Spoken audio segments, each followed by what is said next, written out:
Hello दोस्तों, नमस्कार। कैसे हैं आप? आई होप कि आप सब लोग एकदम मस्त होंगे दोस्तों। तो स्वागत है आपका फिर से आपके अपने यूट्यूब चैनल एम्बिशन क्लासेस 2019 में। तो दोस्तों, आज फिर हम एक धमाकेदार क्वेश्चन के साथ आए हैं, बिल्कुल जबरदस्त धमाकेदार क्वेश्चन। जी हाँ दोस्तों, आज का क्वेश्चन धुआं धुआं उड़ने वाले हैं और उम्मीद करता हूं आपसे और आप भी एग्जाम में इनका धुआं धुआं उड़ाएंगे दोस्तों, क्योंकि ये लेटेस्ट क्वेश्चन ट्रेंडिंग क्वेश्चंस हैं। सारे के सारे क्वेश्चन एग्जाम में रिपीट हो चुके हैं, कई बार बोर्ड में आ चुके हैं दोस्तों, 12th में कई बार आ चुके हैं।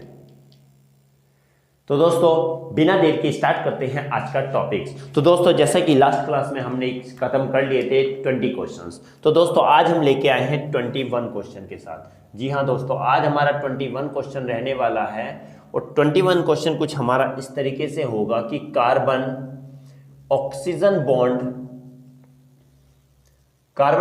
Bond length in phenol is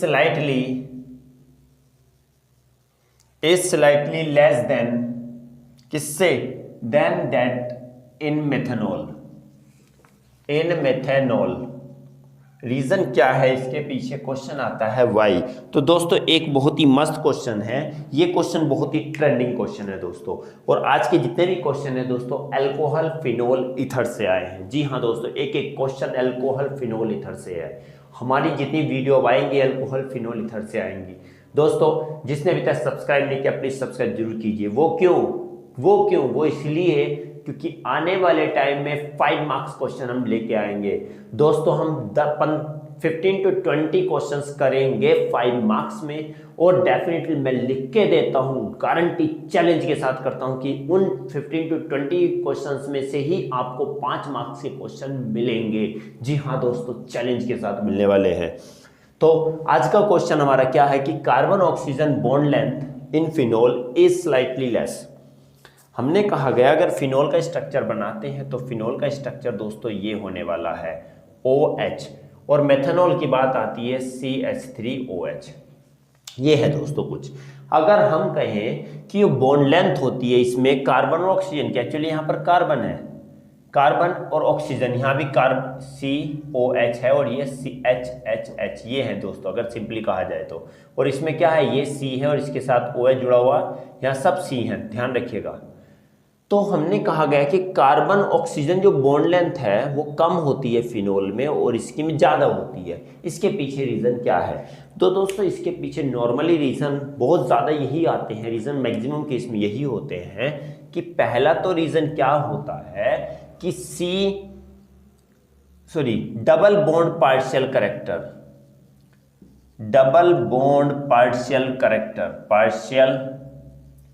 character in phenol. क्या होता है? डबल बॉन्ड पार्शियल करेक्टर होता है फिनोल में, in phenol between C and O। Carbon and oxygen के अंदर, कार्बन और ऑक्सीजन के अंदर यहां पर क्या होता है दोस्तों? Double bond partial double bond character होता है। पहला रीजन तो यही हो गया, क्या? Partial double bond character. बात आती है सेकंड रीजन की। तो दोस्तों, सेकंड रीजन ये होता है कि हमें पता है कि बेंजीन है, बेंजीन में क्या होगा, जो OH होगा, ये OH ग्रुप जुड़ा होगा C के, बेंजीन के C के साथ। ये कौन से C के साथ? C जो है ये सब C कैसे है? sp2 हाइब्रिडाइज हैं, जबकि इसमें C ये है, ये sp3 हाइब्रिडाइज है। समझ में आया ना? ये sp2 हाइब्रिडाइज है और ये sp3 हाइब्रिडाइज है। जब sp2 हाइब्रिडाइज कौन से OH बेंजीन के sp2 हाइब्रिडाइज कार्बन से जुड़ा होता है और इसमें sp3 से जुड़ा होता है। यही रीजन है क्या? सेकंड है क्या कि OH ग्रुप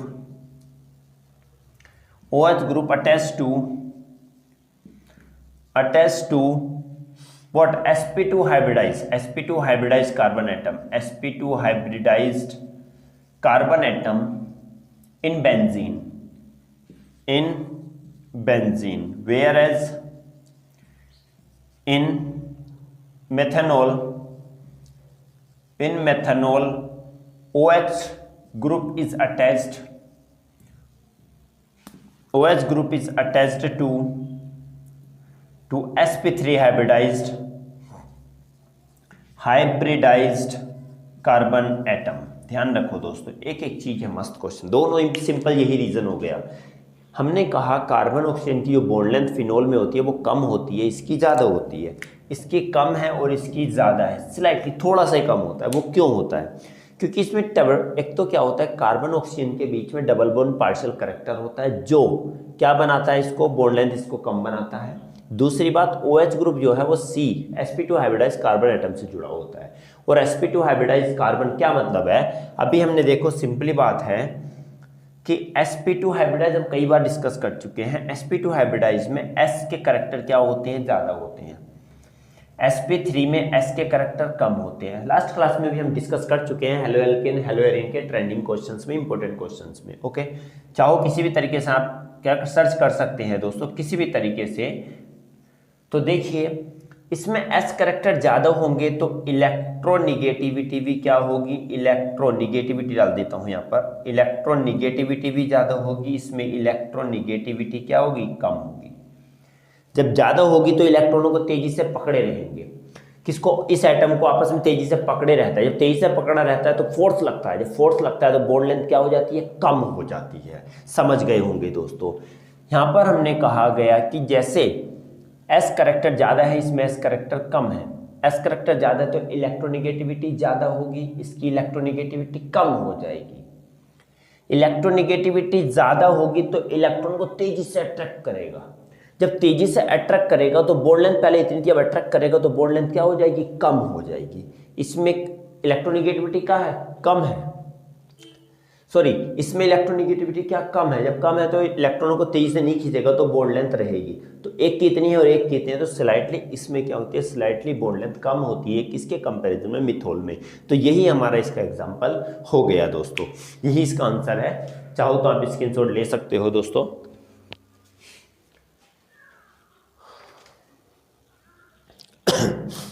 दोस्तों अगर समझ में आता है तो प्लीज दोस्तों को शेयर जरूर कीजिएगा।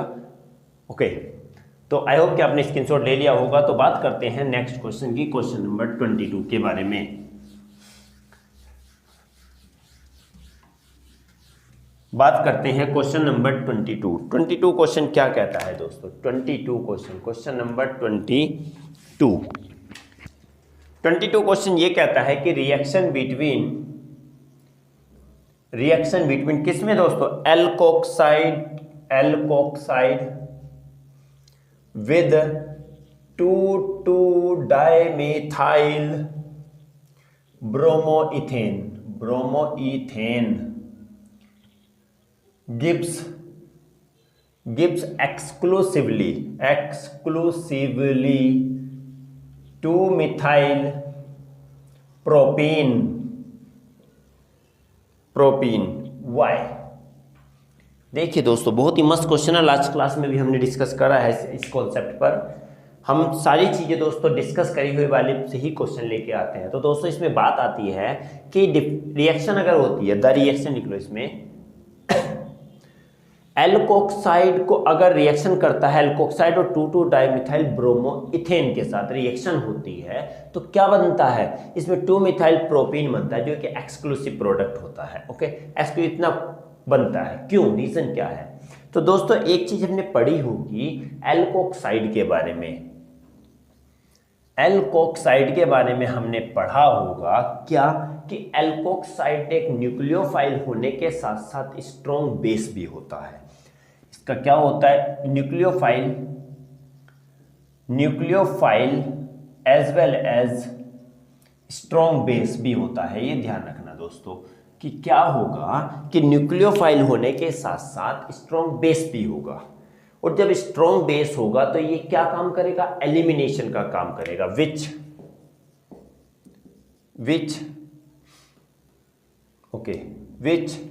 involve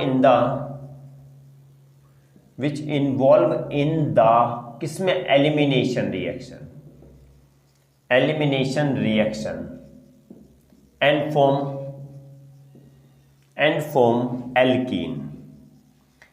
मैंने बताया था कि एल्कोक्साइड RO- हमने पहले ये किया था कि ROH अगर एल्कोहलिक होता है, हम ये डिस्कस कर चुके हैं, तो RO- एंड +H+ बनता है, तो ये माइनस है, एल्कोक्साइड है, ये एक स्ट्रॉन्ग बेस होने के साथ साथ, न्यूक्लियोफाइल होने के साथ साथ स्ट्रॉन्ग बेस भी है। जब न्यूक्लियोफाइल होगा तो नेगेटिव चार्ज है, न्यूक्लियोफाइल है, जब न्यूक्लियोफाइल होगा तो क्या काम करेगा कि 2,2 डाइमिथाइल ब्रोमोइथेन, अब रिएक्शन लिख लेते हैं 2,2 डाइमिथाइल ब्रोमोइथेन, तो CH2Br, this one is the CH, और इधर हो गया CH3 और इधर भी हो गया CH3, 1 पे ब्रोमो 2,2 डाइमिथाइल ब्रोमोइथेन हो गया दोस्तों। ये क्या हो गया, 2,2 डाइमिथाइल ब्रोमोइथेन।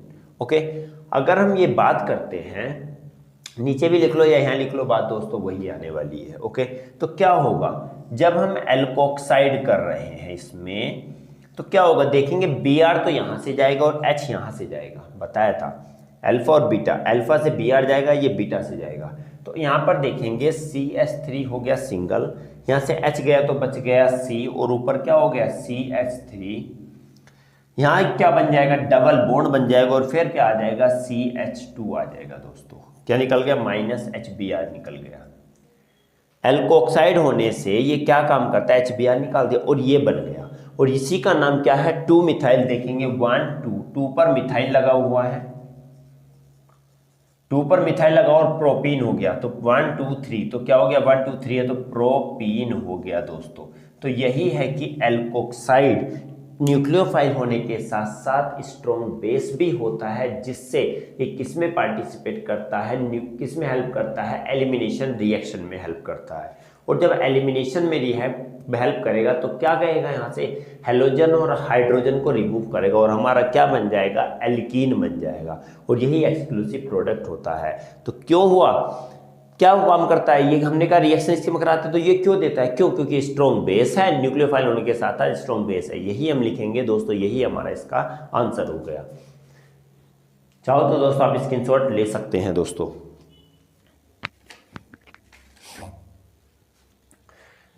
आई होप कि दोस्तों आपने स्क्रीनशॉट ले लिया होगा। तो क्वेश्चन बात करेंगे नेक्स्ट क्वेश्चन के बारे में। नेक्स्ट क्वेश्चन हमारा क्या कहता है, नेक्स्ट क्वेश्चन भी हमारा दोस्तों इसी पर बेस्ड है। क्वेश्चन नंबर 23 के बारे में बात करेंगे। तो क्वेश्चन आता है, in the preparation of ether, in the preparation of ether क्या हो, tertiary halide is not used, tertiary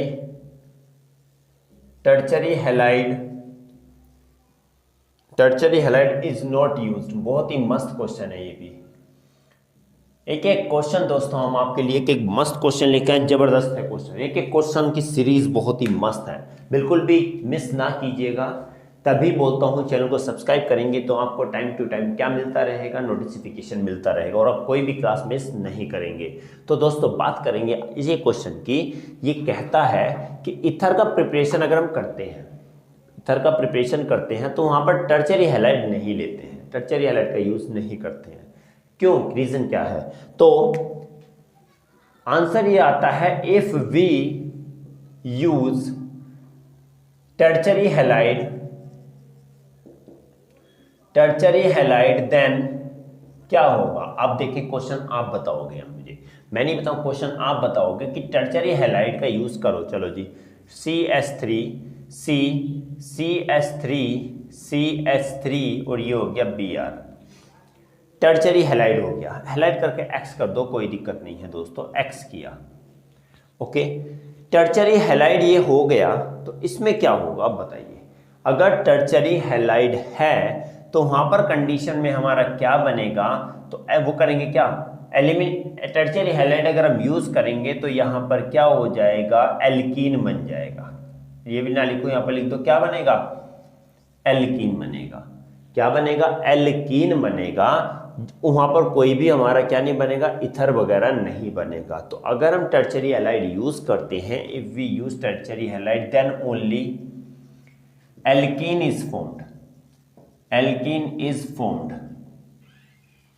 alkene is formed, not alkene is formed, not ether, not ether as a main product, not ether as a main product. यही इसका answer है, क्योंकि हमने कहा गया, क्यों, क्योंकि यहाँ पर हमें ध्यान होगा कॉन्सनट्रेटेड H2SO4 लेते हैं, और 413 केल्विन पे लेंगे। ध्यान होगा आप लोगों को अच्छी तरीके से कि हैलाइड्स होगा तो उसमें क्या करेंगे, इस टाइप से क्या करेंगे, उसका कॉन्सेंट्रेटेड H2SO4 करेंगे। तो 433 नहीं भी करो तो कोई दिक्कत नहीं, बट यहाँ पर एक चीज देख लेते हैं कि क्या है, कॉन्सेंट्रेटेड H2SO4 है, ठीक है। कॉन्सेंट्रेटेड है तो यहाँ से क्या करेगा, एब्जॉर्ब करेगा। डिहाइड्रेटिंग का यूज काम करता है, डिहाइड्रेटिंग करेगा तो यहाँ से H यहाँ से जाएगा और ये जाएगा। डिहाइड्रेटिंग मतलब कि क्या, डिहाइड्रेटिंग मतलब कि हेलोजन X भी जाएगा, हेलोजन एसिड यहाँ से निकलेगा। जब हेलोजन एसिड बनेगा तो वहाँ पर क्या बनने वाला है, एल्कीन ही बनेगा। रिएक्शन को इतनी इंपॉर्टेंस भी नहीं है, ठीक है दोस्तों। ऐसे भी लिख सकते हैं कि अगर हम टर्चरी हैलाइड यूज करते हैं तो सिर्फ एल्कीन बनता है, कोई इथर विथर नहीं बनता। मेन प्रोडक्ट जो बनेगा एल्कीन बनेगा, इथर नहीं बनेगा, क्योंकि यहाँ एलिमिनेशन रिएक्शन होती है। तो वही रीजन है कि तभी हम, क्योंकि हमें बनाना क्या, इथर, पट बन जाएगा क्या, एल्कीन, इसीलिए हम क्या नहीं यूज करेंगे, एल्काइल हैलाइड का यूज, टर्चरी हैलाइड का यूज नहीं करते हैं। करेंगे तो ये बनेगा और नहीं करेंगे तो हमारा बन जाता है क्या, इथर। चाहो तो दोस्तों स्क्रीनशॉट ले सकते हो।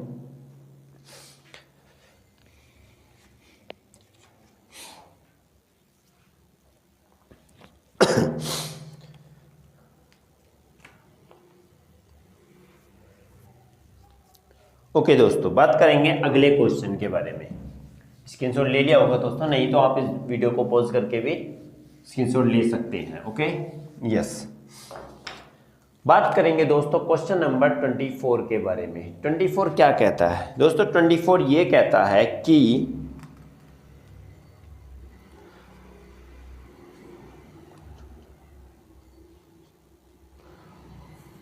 ओके, यस, हम ये कहता है कि phenol do not react further to give halide why.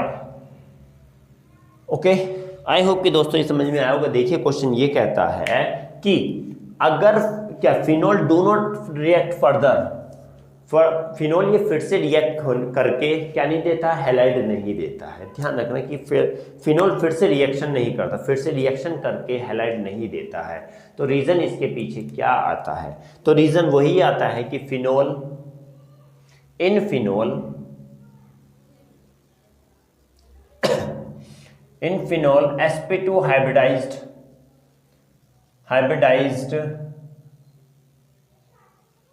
sp2 hybridized carbon atom is present, which is not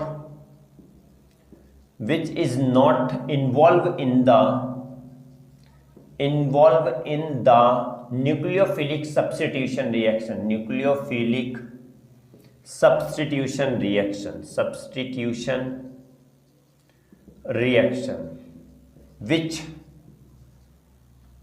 which necessary to form halide। देखिए दोस्तों, सिंपल सी लाइन है कि हमने कहा गया फिनोल के अंदर में sp2 हाइब्रिडाइज कार्बन एटम होता है। क्या होता है, कार्बन एटम sp2 हाइब्रिडाइज होता है। और जब sp2 हाइब्रिडाइज्ड होगा तो वो न्यूक्लियोफिलिक सब्स्टिट्यूशन रिएक्शन नहीं देगा। हमें पता है कि सब्स्टिट्यूशन रिएक्शन हमने क्लास 10th में पढ़ी है कि सब्स्टिट्यूशन रिएक्शन कौन देते हैं, सब्स्टिट्यूशन रिएक्शन जो होते हैं वो कौन देते हैं, एल्केन्स देते हैं, ठीक है, एल्केन्स देते हैं। और एडिशन की अगर बात आती है तो कौन देता है, एडिशन देते हैं क्या, एल्कीन्स और एल्काइंस, एल्कीन्स और alkynes. Addition reaction alkenes alkyne देंगे, सब्स्टिट्यूशन एल्केन्स देते हैं। एल्केन्स के अंदर सब्स्टिट्यूशन होने वाला है, तो हमने कहा गया कि एल्केन के अंदर sp3 हाइब्रिडाइज होता है, इसमें sp2 होगा, तो sp2 एडिशन देंगे। और जबकि हैलाइड जो बनेगा वो कैसे बनेगा, एल्काइल हैलाइड जो बनेगा वो किससे बनता है, न्यूक्लियोफिलिक से बनता है। किससे बनेगा, न्यूक्लियोफिलिक से बनेगा। तो ये वाले क्या देंगे, न्यूक्लियोफिलिक देते हैं, और ये क्या देंगे, इलेक्ट्रोफिलिक देंगे। ध्यान रखना दोस्तों, एल्कीन्स एल्काइन जो भी होंगे, बेंजीन वाले जो होंगे, बेंजीन sp2 वाले बेंजीन जो होंगे वो इलेक्ट्रोफिलिक देंगे, जबकि ये क्या देते हैं, न्यूक्लियोफिलिक देते हैं। sp3 हाइब्रिडाइज न्यूक्लियोफिलिक देगा। तो हमने कहा गया जबकि फिनोल के अंदर sp2 हाइब्रिडाइज कार्बन एटम है, sp2 हाइब्रिडाइज कार्बन एटम है, जब sp2 हाइब्रिडाइज कार्बन एटम है तो वो क्या करेगा, न्यूक्लियोफिलिक सब्स्टिट्यूशन में पार्टिसिपेट नहीं करेगा। नहीं करेगा तो क्या होगा, और हैलाइड जो बन रहा है वो कैसे बनता है, न्यूक्लियोफिलिक से बनेगा। तो जब पार्टिसिपेट करेगा ही नहीं, जो कि नेसेसरी होता है किसके लिए, हैलाइड के बनने के लिए, तो यही रीजन हो जाता है ये फिर से रिएक्ट न करके क्या नहीं बनाता, हैलाइड नहीं बनाता है। फिर से सुन लीजिए, एक लाइन सुनना है, ज्यादा नहीं, कि फिनोल में क्या होगा, sp2 हाइब्रिडाइज कार्बन एटम होगा। sp2 अगर होगा तो वो न्यूक्लियोफिलिक सब्स्टिट्यूशन में पार्टिसिपेट नहीं करेगा। जब नहीं करेगा तो वो हैलाइड भी नहीं बनाएगा, क्योंकि हैलाइड जो बनते हैं न्यूक्लियोफिलिक सब्स्टिट्यूशन रिएक्शन से ही बनते हैं। फिनोल करेगा इलेक्ट्रोफिलिक में, न्यूक्लियोफिलिक में नहीं करेगा। दोस्तों यही क्या था, इसका आंसर है। दोस्तों चाहो तो आप स्क्रीनशॉट ले सकते हो।